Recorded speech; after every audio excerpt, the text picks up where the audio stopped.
et j'ai eu l'impression qu'elle me souriait à moi. Et je suis tombé amoureux de ce sourire et je me suis dit que j'aimerais, moi, faire des choses qui rendraient autant de bonheur aux gens.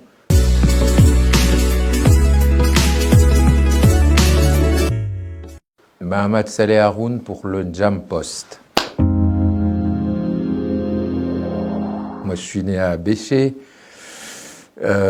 J'ai dû partir très tôt, j'ai quitté N'Djamena, et puis après j'ai suivi mon père, fonctionnaire à N'Djamena, et j'ai très vite quitté N'Djamena parce que il y a eu la guerre, et j'ai été blessé, j'ai reçu une balle perdue, tout le monde ne peut pas en dire autant, donc j'ai été dégoûté, et puis je suis parti.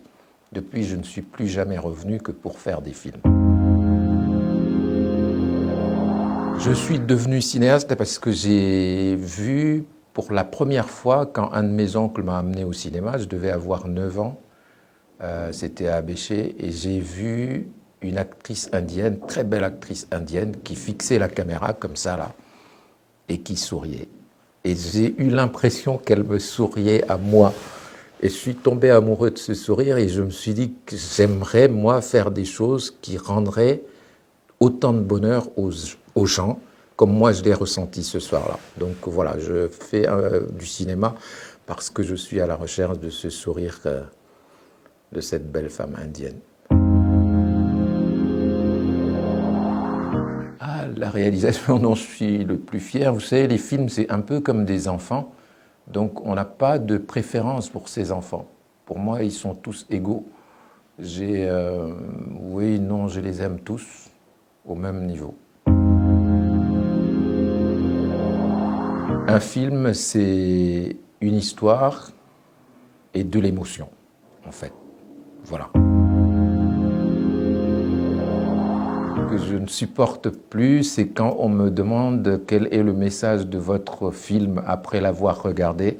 Des gens se permettent de se lever pour demander ce que vous avez voulu dire. Et je trouve ça d'une stupidité qui m'énerve, qui me met dans tous mes états à chaque fois.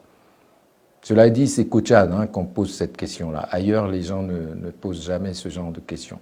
Ils disent, on n'a pas compris telle partie, est-ce que vous pourriez nous expliquer? Mais jamais ils vous demandent de leur expliquer ce que vous avez déjà en fait montré dans le film. Déterminé. Une histoire qui m'a vraiment marqué, c'est la voisine d'un très bon ami à moi, et je l'ai connue, cette fille. Et le jour de son mariage, donc on est venu la chercher, et à force, tout le monde voulait en fait la mettre dans la voiture, machin, on l'a secouée, on l'a serrée de partout, en fait, elle est morte étouffée. Et je garde le souvenir d'avoir mis sur pied ce mois du livre et de la lecture pour permettre un peu aux Tchadiens, et notamment aux jeunes, en fait, de lire, parce que quand on ne lit pas, on n'a plus de pensée structurée et on a des difficultés oralement à tenir vraiment, en fait, à exprimer très clairement ses idées. Or, dans le monde d'aujourd'hui, il est très très important d'avoir une pensée structurée pour arriver à convaincre les gens. Deux choses. Alors, deux choses, c'est compliqué. La première, en tout cas, c'est que je suis cycliste. En fait, j'adore ça. Et je fais vraiment du cyclisme de course, 20 à 30 km par jour quand je suis à Paris. J'aimerais bien en faire à N'Djamena, mais les gens sont tellement agressifs. Dès lors qu'ils sont au volant d'une voiture, ils pensent que le monde n'existe pas, que les piétons n'existent pas, que les cyclistes sont moins que rien. En fait, c'est un pays, N'Djamena est une ville d'égoïstes. Les gens, quand ils sont au bout de quand ils sont au volant, dans leur voiture, ils pensent qu'ils sont seuls, que la ville leur appartient.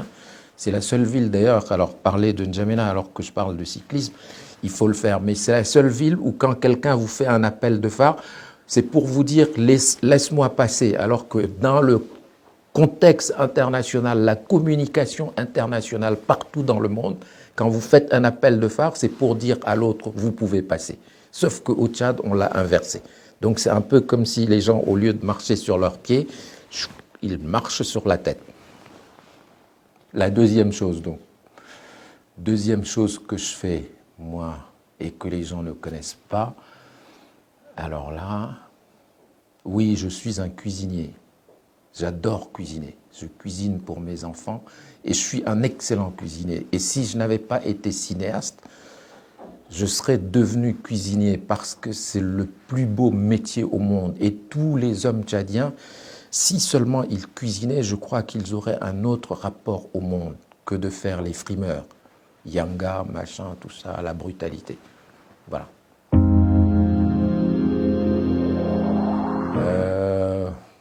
Faire revenir mon père, qui est décédé il y a quelques années. Le film qui correspondrait au Tchad, c'est peut-être les films de Charlie Chaplin, vous savez, parce que c'est des films muets, c'est des films accessibles à tous, c'est des films qui font rire et pleurer en même temps. Comme je sais que les gens aiment beaucoup rire parce qu'ils veulent fuir un peu la dure réalité de la vie, mais ils vont voir aussi des gens qui leur ressemblent parce que les films de Charlie Chaplin sont des films sociaux qui parlent des gens qui ont vraiment des problèmes, le petit peuple, et comment ce petit peuple se bat pour changer le cours de sa vie.